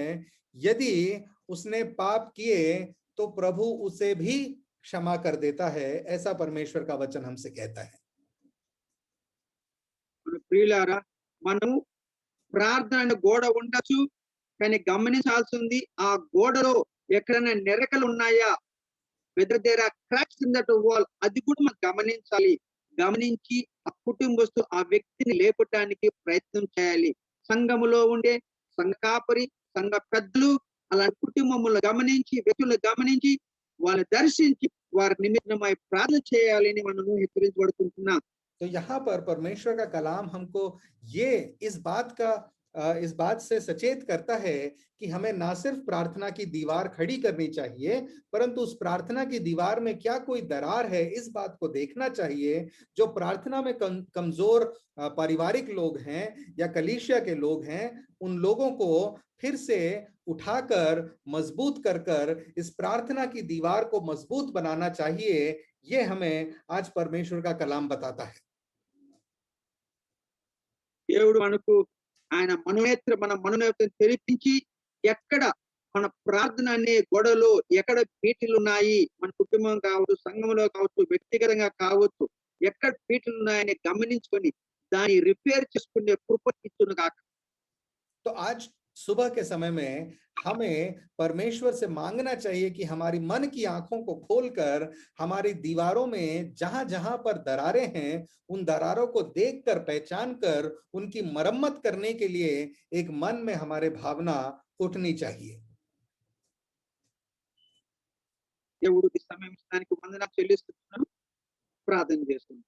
तो परमेश्वर ने जो समय हमको आज सुबह में दिया है, इसके लिए मैं धन्यवाद देता हूं और छोटी प्रार्थना कर इन बातों को मैं समाप्त करना चाहूंगा। मिलकर हम प्रार्थना करें। प्यारे परमेश्वर, आज सुंदर सुबह के समय में तूने हमसे बात की। परमेश्वर, आज सुबह तूने हमसे बताया, हमें याद दिलाया परमेश्वर की प्रार्थना रूपी एक दीवार को हमें अपने परिवार की चारों ओर, अपने कलीसिया के चारों ओर, अपने शहर के चारों ओर हमें खड़ा करना है परमेश्वर। हो सकता है आज सुबह के समय में कई क्षेत्रों में, कई जगहों पर ये दीवार ढह चुकी है परमेश्वर, इसमें दरार आ चुकी है परमेश्वर। हमारी आत्मिक आंखों को तू खोल कर परमेश्वर आज सुबह में हमें इस बात का ज्ञान दे परमेश्वर कि कहां कहां हमारे प्रार्थना की दीवार गिर रही है परमेश्वर, और जहां कहीं गिर रही हो परमेश्वर, हमारे मन को तू शक्ति और बल और बुद्धि प्रदान कर, ताकि हम एक दूसरे को प्रार्थना में उठाकर परमेश्वर लिया, एक दूसरे की हम चिंता करते हुए परमेश्वर लिया, एक दूसरे को उठाकर खड़ा कर परमेश्वर फिर से इस प्रार्थना रूपी परकोटे को हमारे परिवार के चारों ओर, हमारे शहर के चारों ओर, हमारे कलीसिया के चारों ओर फिर से मजबूत कर हम खड़ा कर सके परमेश्वर। आज सुबह के समय प्रभु हमारे कलीसिया के सभी लोगों को हम याद करते हैं परमेश्वर लिया, हर एक के आत्मिक जीवन को तेरे हाथों में सौंपते हैं परमेश्वर लिया, हर एक की प्रार्थना के जीवन को तेरे हाथों में देते हैं परमेश्वर लिया। हम नहीं जानते हम में से कौन आज सुबह के समय परमेश्वर इस मुश्किल दौर से गुजर रहा है परमेश्वर, कौन अपने जीवन में इन दरारों को महसूस कर रहे हैं परमेश्वर लिया। हर दरार को आज सुबह तू भर दे परमेश्वर लिया, हर कमजोरी को तू आज ठीक कर दे परमेश्वर लिया, फिर से एक और बार मजबूत गढ़ बनकर परमेश्वर लिया हमारे परिवार, हमारे कलीसिया, हमारे राष्ट्र की रक्षा में हम खड़े होने के लिए फिर एक बार तू हमको मौका दे परमेश्वर लिया। जैसे आज जो कोई परमेश्वर शरीर की पीड़ा से मुश्किल में है परमेश्वर लिया, मानसिक पीड़ा से मुश्किल है परमेश्वर लिया, जो घर की जरूरत के कारण मुश्किल में है परमेश्वर लिया, हर एक मुश्किल, हर एक जरूरतों को तू आज पूरा करते हुए परमेश्वर लिया हम सबको एक और बार परमेश्वर लिया तेरे विश्वास में प्रभु हालेलुया, तेरे प्रार्थना में परमेश्वर लिया हम सबको मजबूत बनाकर परमेश्वर लिया एक और बार खड़ा करके परमेश्वर हालेलुया हमारे कलीसिया परिवार और राष्ट्र को तेरे हाथों में सौंपते हुए हालेलुया। ये छोटी सी विनती हम प्रभु यीशु मसीह के नाम में मांगते हैं खुदा, आमीन। आमीन। Praise the Lord. आए हम अपने सरों को झुकाकर हम परमेश्वर को धन्यवाद करें।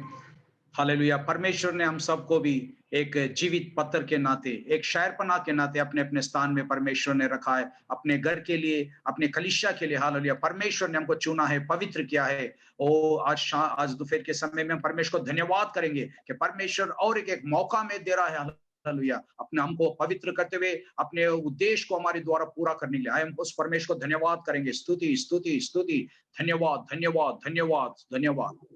अभी हमारा पिता परमेश्वर का प्रेम और उद्धारकर्ता मसीह यीशु का अनुग्रह और पवित्र आत्मा की संगति और सहभागिता हम सब के साथ परमेश्वर के आगमन तक होते रहे।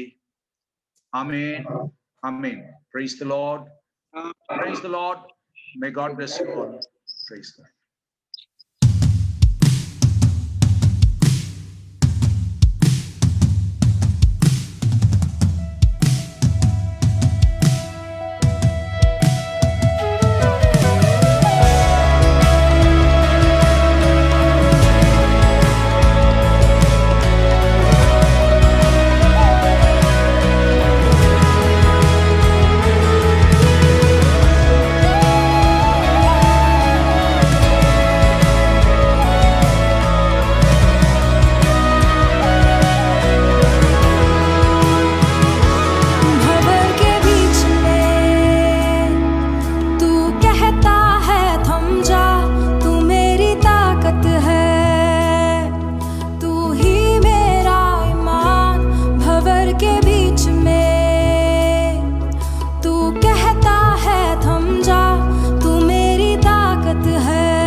चलते मेरे खिलाफ जब शत्रु के जलते तीर, या जब दुश्मन ले आता मुझको बांधने जंजीर, तू ढाल बनकर मेरी करता हर एक तीर तबाह।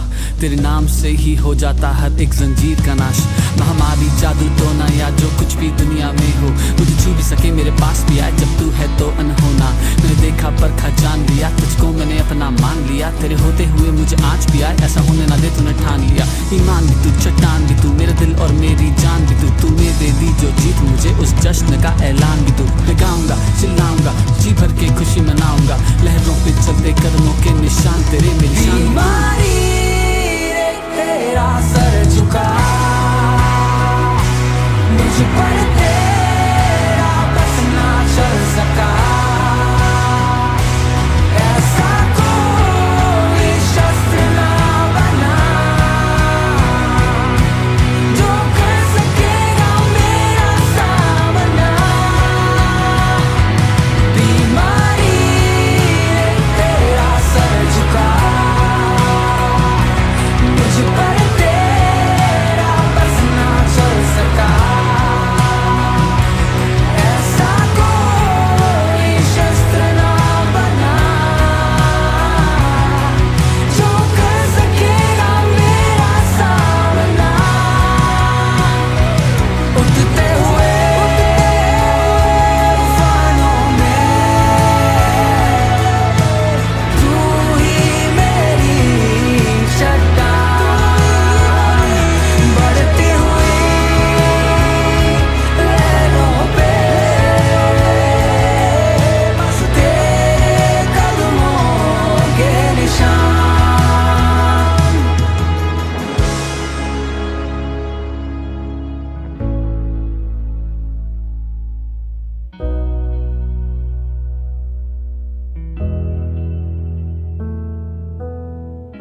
मेरा भरोसा तुझ पे खड़ा है, मेरा विश्वास तुझ में बना है, तुझ में ही है।